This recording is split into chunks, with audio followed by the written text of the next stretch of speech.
En ocasiones, el lenguaje induce a equívocos o faltas de respeto hacia los demás sin que apenas nos percatemos del daño que estamos causando. Por ejemplo, no es lo mismo decir persona con discapacidad que discapacitado. Parecen significar lo mismo, pero no es así.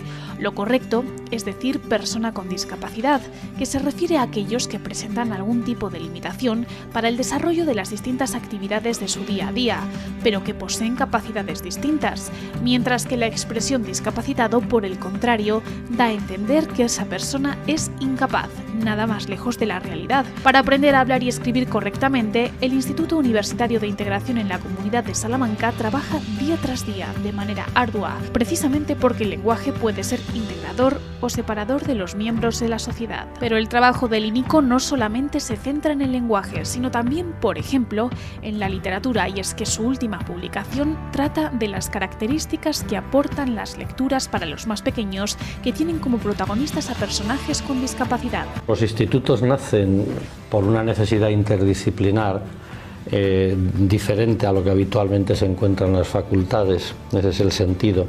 Y el mundo de la discapacidad requiere del desarrollo de estrategias y de técnicas actuales para poder mejorar la calidad de vida de la población.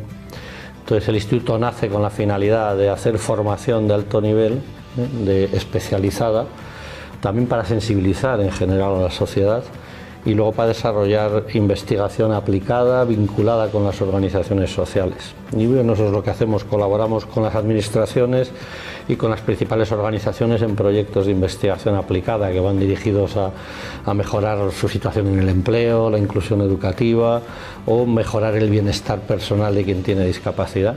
Entonces, la actividad nuestra, que somos unos 35 profesores y 25 personas contratadas, tiene distintas líneas de investigación en las que se ven los núcleos de actividad.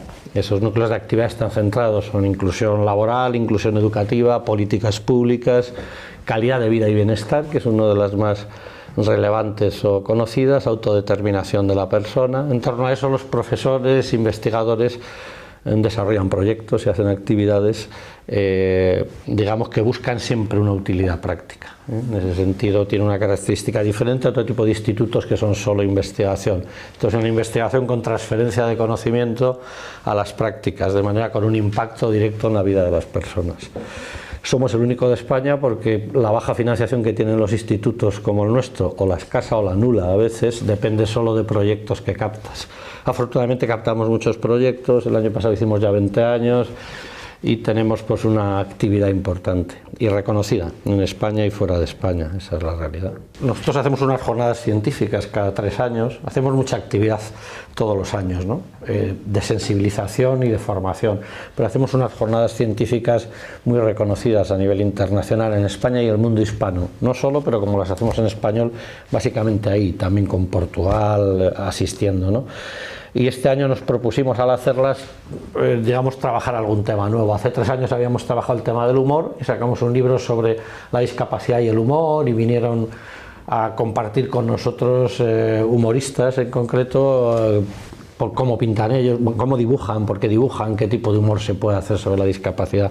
Esta vez hablamos Pilar y yo, Pilar Porras, que es la documentalista que trabaja en el instituto en distintas actividades, y nos pareció oportuno hablar de la literatura y la discapacidad. La literatura es un ámbito muy importante porque te da la comprensión de muchos aspectos que pueden pasar inadvertidos, ¿no?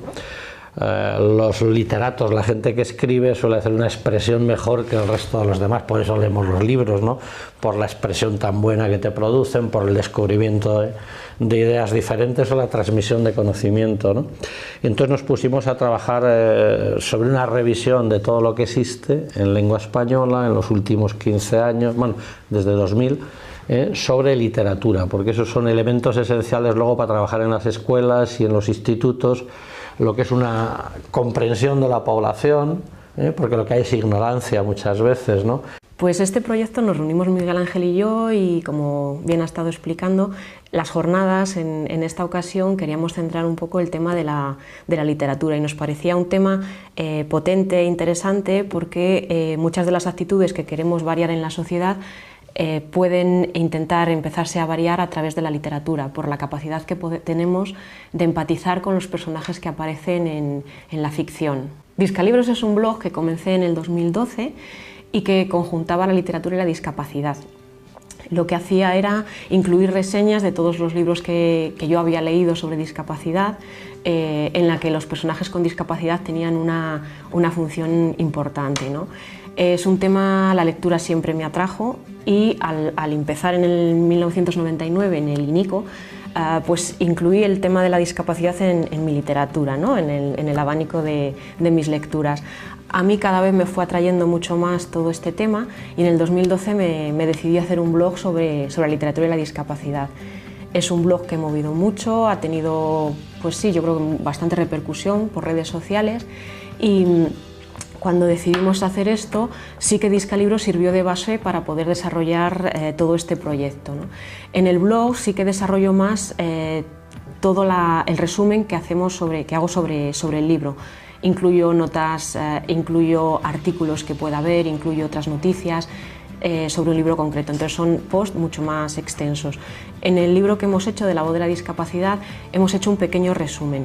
Lo que hemos incluido en La voz de la discapacidad son valores, principalmente en los libros infantiles, porque nos parecía muy importante el que los niños supieran, más bien los adultos que leen el libro o los profesores que quieren trabajar sobre un libro concreto, los valores que se pueden tener con el libro concreto que se va a leer. Una de las mejores características que aporta este tipo de lectura es la capacidad de experimentar lo que sienten o lo que piensan los personajes del libro. La empatía que se establece con los protagonistas de las historias hace que se compartan las risas, los sentimientos o una realidad concreta.